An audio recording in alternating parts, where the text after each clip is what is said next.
47 आम्बसा विधानसभा केन्द्रनि तिप्रामथा बदलनि अंगै बादायनाय बरंगरां चित्तरंजन देबबर्मानि तैजुल मुंबाय तिनि दिबरनि दामब्रै तामानि जराव कमला छरा सेगुनपारा रोंनकनि थोंखलाव संसाजाखा कायसा चंबारिनि लुकुथुम पान्दा ओ लुकुथुम पान्दाव बदलनि अंगै बादायनाय चित्तरंजन देबबर्मानो खबै फाइमानजा फाइकिया बदलनि आदं प्रेमलाल मलसम कुसाराय रियांनो खबै गुबुनि रक ओ लुकुथुम पान्दा संसाजाकनानि सिगां बदलनि आदं रकनो तैयै कमला छरा आमसायो कायसा लाहार हिम्बतबो संसाजाखा ओ लुकुथुम पान्दाते लाहार हिम्बतबो गोबांमा लुकुरकनो फाइमानजा फाइकिया ओ पान्दाव ककनारकना थांगै प्रेमलाल मलसम साका लुकुरक बीजेपी ताई कुबुनि थोंरों बदल रकनो मोखां उफिलै नाखा ताबुक तिप्रा मथा बदल रकनो गोप्लायंनाय आबुनि लगी लगी बीजेपी हाबांनो सेजावै ककनारका प्रेमलाल मलसम আমার সাংবাদিক বন্ধুদেরকে অসংখ্য ধন্যবাদ জানাই।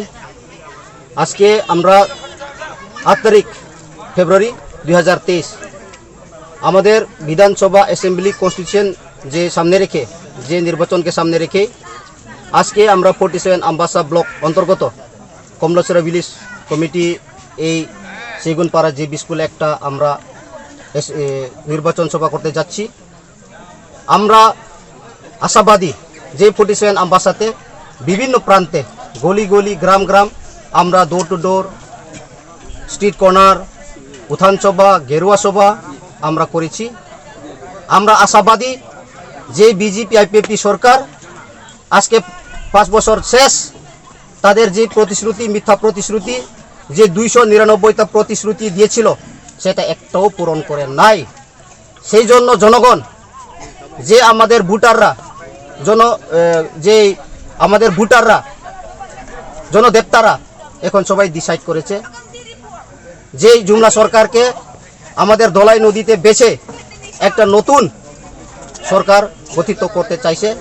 সেই জন্য আমরা আশাবাদী আমরা এই 47 আম্বাসা অ্যাসেম্বলি কনস্টিটিউশনে আমাদের তীব্র মথা শ্রী শ্রী প্রদূত মানিক কিশোর দেববর্মন নেতৃত্বে যে নির্বাচিত হন প্রার্থী শ্রী চিত্তরঞ্জন দেববর্মা 6020 ভোটে ব্যবধানে আমরা জয় হব সেটা নিশ্চিত আমরা বলতে পারি। কারণ 200 দিন করা এবং 340 টাকা মজুরি বৃদ্ধি করা থেকে শুরু করে প্রত্যেকটি ব্যাংক অ্যাকাউন্টে 15 লক্ষ টাকা দেওয়া সেই প্রতিশ্রুতিগুলি এখন পর্যন্ত তারা পূরণ করতে পারে নাই। সেই জন্য এই বিজেপি সরকার ফেলর, তাদের পায়ের মাটি আর নেই, জনগণ তাদের পাশে আর নেই। আমরা সুস্পষ্টভাবে বলতে পারি আজকের এই সবার মাধ্যমে আমরা নিশ্চিত জয় হব এবং আমাদের এই প্রার্থী শ্রী চিত্তরঞ্জন দেববর্মা 5 হইতে 6020 ভোটে ব্যবধানে নিশ্চিত আমরা জয় হব। ধন্যবাদ।